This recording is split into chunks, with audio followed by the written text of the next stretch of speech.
ಹಕ್ಕಿಯು ತನ್ನ ಮುದ್ದಾದ ಪುಟ್ಟ ಮಗಳೊಂದಿಗೆ ವಾಸಿಸ್ತಾ ಇದ್ಲು. ಅವಳ ಜೊತೆ ಅವಳ ಗಂಡ ಶ್ಯಾಮ್ ಕೂಡ ಇದ್ದ. ಅವನು ಇವತ್ತು ತನ್ನ ಪುಟ್ಟ ಮಗಳು ಮತ್ತು ಹೆಂಡತಿಗೋಸ್ಕರ ಸಿಹಿಯಾದ ಹಣ್ಣು ತರಲು ಕಾಡಿಗೆ ಹೋಗ್ತಿದ್ದವ ಶಿಕಾರಿಗಳ ಬಾಣಕ್ಕೆ ಗುರಿಯಾಗ್ತಾನೆ. ಅದೇ ದಾರಿಯಾಗಿ ಬಂದ ಕವ್ವ ಶ್ಯಾಮ್ ಹಕ್ಕಿನ ನೋಡ್ತಾನೆ. ಇದೇನಾಯ್ತು ಶ್ಯಾಮ್? ಮಗಳು ಹುಟ್ಟಿದ ಖುಷಿಯನ್ನ 4 ದಿನನೂ ಅನುಭವಿಸ್ಲಿಕ್ಕೆ ಬಿಡಲಿಲ್ಲ ಈ ಶಿಕಾರಿಗಳು. ಈ ವಿಷಯನ ಕೂಡಲೇ ಮೈನಾಳಿಗೆ ತಿಳಿಸ್ತೇನೆ. ಅವಳು ಹೇಗೆ ತಾನೇ ಈ ವಿಷಯನ ಸಹಿಸಿಕೊಳ್ತಾಳೆ? ಇನ್ನೂ ಕೂಡ ಪುಟ್ಟ ಮಗಳ ಆಗಮನದ ಖುಷಿಯಿಂದಲೇ ಇದ್ದವಳಿಗೆ ಈ ವಿಷಯದಿಂದ ಶಾಕ್ ಆಗತ್ತೆ. ಕವ್ವ ಮೈನಾಳನ್ನ ಮನೆಯಿಂದ ಹೊರಗಡೆ ಕರ್ಕೊಂಡು ಬಂದು ವಿಷಯವನ್ನ ತಿಳಿಸ್ತಾನೆ. ವಿಷಯವನ್ನ ಕೇಳಿದ ಮೈನಾ ಮೂಕಳಾಗ್ತಾಳೆ.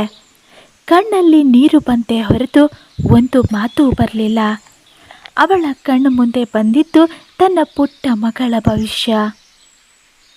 ಇನ್ನು ಮುಂದೆ ನನ್ನ ಮಗಳಿಗೆ ನಾನೇ ಅಮ್ಮ, ನಾನೇ ಅಪ್ಪ. ಅಮ್ಮ ಅಮ್ಮ, ಇವತ್ತು ಅಪ್ಪ ಯಾಕೆ ಬಂದಿಲ್ಲ?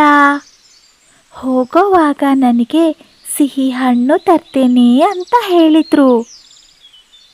ಅಪ್ಪನಿಗೆ ನಮ್ಮ ಮೇಲೆ ಕೋಪ ಅಂತೆ, ಅದಕ್ಕೆ ನಮ್ಮನ್ನು ಬಿಟ್ಟು ದೂರ ಹೋಗಿದ್ದಾರೆ. ಕೋಪನಾ? ಅಪ್ಪನಿಗೆ ಕೋಪ ಬರುವಂಥ ಮಾತು ನಾನೇನು ಹೇಳಿಲ್ಲ ಅಮ್ಮ. ನಾನು ಸಿಹಿ ಹಣ್ಣು ಬೇಕು ಅಂದಿತ್ತು ಅಷ್ಟೇ. ಅಪ್ಪನಿಗೆ ಸಿಹಿ ಹಣ್ಣು ಸಿಗಲಿಲ್ವೋ ಏನೋ, ನಾನು ಬೇರೇನು ಹೇಳಲಿಲ್ಲ ಅಮ್ಮ. ಮಗಳ ಪ್ರಶ್ನೆಗಳಿಗೆ, ಮುದ್ದಾದ ಮಾತುಗಳಿಗೆ ಮೈನಾ ಉತ್ತರ ಕೊಡಲು ತತ್ತರಿಸ್ತಾ ಇದ್ಲು. ಮರುದಿನ ಮೈನಾ ಕವ್ವಿಯ ಮನೆಗೆ ಹೋಗ್ತಾಳೆ. ಕವ್ವಿ, ನನಗೊಂದು ಸಹಾಯ ಮಾಡ್ತೀಯಾ? ಕವ್ವ ಆಹಾರ ತರಲಿಕ್ಕೆ ಹೋಗಿದ್ದಾನೆ ಅಲ್ವಾ, ನೀನು ನನ್ನ ಮಗಳನ್ನು ನೋಡ್ಕೊಳ್ತೀಯಾ? ನನಗೆ ಮತ್ತು ನನ್ನ ಮಗಳಿಗೆ ಸೇರಿ ಆಹಾರ ತರಬೇಕಲ್ವಾ? ಬೇಡ ಮೈನಾ, ನಿನ್ನ ಮಗಳು ಹಾರೋದನ್ನು ಕಲಿಯೋವರೆಗೆ ಕವ್ವನೇ ಆಹಾರ ತರ್ತಾರೆ. ನಾನು ಅವರಿಗೆ ಹೇಳಿದ್ದೇನೆ. ಬೇಡ ಕವ್ವಿ, ನಿನ್ನ ಸಹಾಯಕ್ಕೆ ಥ್ಯಾಂಕ್ಸ್. ನಾನು ಯಾರಿಗೂ ಕಷ್ಟ ಕೊಡೋದಕ್ಕೆ ಇಷ್ಟಪಡಲ್ಲ. ನೀನು ನನ್ನ ಮಗಳನ್ನು ನೋಡಿಕೊಂಡ್ರೆ ಅಷ್ಟೇ ಸಾಕು. ಅದಕ್ಕೆ ಕವ್ವಿ ಒಪ್ಪಿ ಮೈನಾಳ ಜೊತೆ ಬರ್ತಾಳೆ.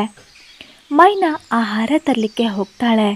ಮೈನಾಳ ಮಗಳು ಪಿಂಕಿನ ಈಗ ಕವ್ವಿ ನೋಡ್ಕೊಳ್ತಾ ಇದ್ಲು. ಆಂಟಿ, ಅಪ್ಪ ಇನ್ನೂ ಯಾಕೆ ಬಂದಿಲ್ಲ? ಅಮ್ಮ ಹೇಳಿದ್ರು ಅಪ್ಪನಿಗೆ ನಮ್ಮ ಮೇಲೆ ಕೋಪ ಅಂತ. ನಾನೇನು ಅಪ್ಪನಿಗೆ ಹೇಳಲಿಲ್ಲ. ಆದರೂ ಯಾಕೆ ಕೋಪ ಮಾಡ್ಕೊಂಡಿದ್ದಾರೆ? ಮಗಳೇ, ನಿನ್ನ ಅಪ್ಪ ಬಾರದ ಜಾಗಕ್ಕೆ ಹೋಗಿದ್ದಾನೆ. ನೀನು ಪದೇ ಪದೇ ಇದೇ ಪ್ರಶ್ನೆನ ಅಮ್ಮನಿಗೆ ಕೇಳಿ ನೋವು ಕೊಡಬೇಡ ಮಗಳೇ. ದಿನ ಕಳೀತಿದ್ದಂತೆ ಮೈನಾಳ ಮಗಳು ಪಿಂಕಿ ಹಾರಾಡೋದನ್ನು ಕಲಿತಿದ್ಲು. ಅಮ್ಮ, ಈಗ ಹೇಳು, ಅಪ್ಪನಿಗೆ ಯಾಕೆ ನಮ್ಮ ಮೇಲೆ ಕೋಪ? ಮೈನಾ ಮಗಳ ಪ್ರಶ್ನೆಗಳಲ್ಲಿ ಸೋತು ಹೋಗ್ತಾ ಇದ್ಲು. ಸತ್ಯ ಹೇಳಿದರೆ ಮಗಳಿಗೆ ಅರ್ಥ ಆಗಲ್ಲ.